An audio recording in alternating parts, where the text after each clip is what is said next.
Hai semuanya, apa kabar? Saat ini aku akan sedikit menjelaskan tentang integral. Namun sebelum itu, aku akan perkenalan diri dulu ya. Namaku Jessica Nisi, biasa dipanggil Cika, dan video ini adalah bentuk penggenapan chapter tesku di pelajaran Math kelas 12 Bisnis SMA Karis. Seperti yang sudah tertera, aku bukanlah orang yang expert di bidang Math, jadi aku berusaha mengemas video ini semudah dan seringkas mungkin, agar orang-orang yang juga nggak terlalu expert kayak aku bisa mengerti juga, dan aku mendesain video ini dengan semenarik mungkin agar tidak bosan dan jenuh. Jadi, selamat mendengarkan. Nah, sebelum kita bahas lebih lanjut nih, apa sih integral itu? Integral adalah lawan dari turunan atau diferensial, atau bagaimana menyelesaikan masalah yang berkebalikan dengan solusi diferensiasi. Dapat kita temukan juga bahwa definisinya adalah sebuah penjumlahan yang berkesinambungan serta mempunyai inverse dan different.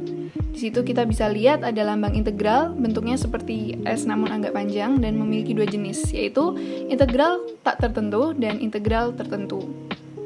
Integral tak tentu adalah bilangan yang digunakan untuk mencari besaran dan volume benda, serta merujuk pada definisi integral sebagai inverse atau kebalikan dari turunan. Integral tak tentu dari suatu fungsi menghasilkan fungsi baru yang belum memiliki nilai yang tentu karena masih terdapat variabel dalam fungsi baru tersebut. Nah, bentuk umum dari integral tak tentu adalah integral fx dx. Integral tak tentu memiliki rumus yaitu integral f dalam kurung x dx sama dengan f dalam kurung x plus c. Fx adalah persamaan kurva, fx yang f-nya besar adalah luasan di bawah kurva fx, dan c adalah konstanta. Untuk integral tentu didefinisikan sebagai jumlahan suatu daerah yang dibatasi kurva atau persamaan tertentu. Berbeda dari integral tak tentu, integral ini tuh memiliki nilai tertentu karena batas yang ditentukan sudah jelas. Integral tertentu memiliki rumus yaitu integral a sampai b f dalam kurung x dx sama dengan f dalam kurung b dikurangi f dalam kurung a. Fx adalah persamaan kurva, A dan B adalah batas bawah dan batas atas integral, F dalam kurung B dan F dalam kurung A adalah nilai integral untuk X sama dengan B dan X sama dengan A. Nah, terus buat yang nanya nih, terus integral itu buat apa sih? Ada loh beberapa contoh penerapannya.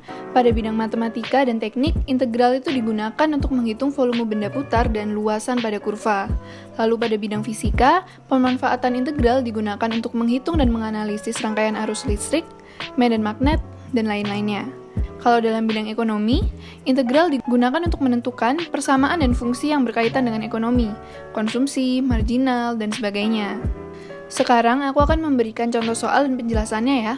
Misalnya ada integral dalam kurung 4x pangkat 8 tambah 2x pangkat 5 plus 3 tutup kurung dx. Nah, ini caranya gampang banget ya, yaitu 4x, dan ingat kalau misalnya integral pangkatnya itu ditambah 1. Jadi 4x, 8 tambah 1, dan bawahnya juga harus ikut pangkatnya, jadi 8 tambah 1. Begitu pula seterusnya, 2x, 5 tambah 1, per 5 tambah 1, ditambah integral dari 3 yaitu 3x, lalu ditambah c. Sama dengan 4 per 9x pangkat 9, ditambah 2 per 6x pangkat 6, ditambah 3x, tambah c. Jadi itu hanya dijumlahkan saja ya yang plus satunya. Terakhir, sama dengan 4 per 9x pangkat 9, ditambah, nah ini kan masih bisa disederhanakan, jadinya ditambah 1 per 3x pangkat 6, lalu ditambah 3x plus c. Jadi hasil akhirnya adalah 4 per 9x pangkat 9 ditambah 1 per 3x pangkat 6 ditambah 3x ditambah c. Sekian penjelasan dari saya tentang integral. Terima kasih sudah mendengarkan.